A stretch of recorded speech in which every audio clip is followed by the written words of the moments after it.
প্রত্যেকটা ইঞ্চি ইঞ্চি মাটি আল্লাহর কাছে সাক্ষী দিবে। যেখানে যে মাটিতে বসে অবিবাহিত যুবক যুবতী জেনা করেছে আর বিবাহিত যুবক যুবতীরা এবং এই স্বামী স্ত্রীরা জেনা করেছে, এর ইঞ্চি ইঞ্চি মাটি আল্লাহর কাছে কথা বলবে।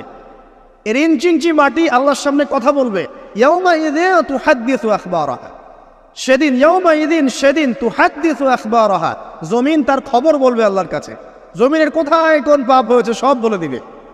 এই জমিনে এখানে দাঁড়িয়ে জেনা করেছে, ওইখানে দাঁড়িয়ে মদ খেয়েছে, ওইখানে কাউকে খুন করেছে, জমিন বলে দিবে। একটা কথা এখানে মাঝখানে বলে দেই, যারা অবিবাহিত যুবক যুবতী আছো, এই লেকচার তোমরা যারা শুনছো, তোমাদের মধ্যে কেউ যদি জেনা করে থাকো, অবিবাহিতর কথা বলছি, তোমাদের কাঁধের মধ্যে এখন 100 বেত্রাঘাতের শাস্তি ঝুলে আছে। সূরা নূরের 1 থেকে 3 নম্বর আয়াত পড়ে দেখবে, অবিবাহিত যুবক যুবতী যদি জেনা করে তাদের শাস্তি হচ্ছে 100 বেত্রাঘাত, তাও জনসমক্ষে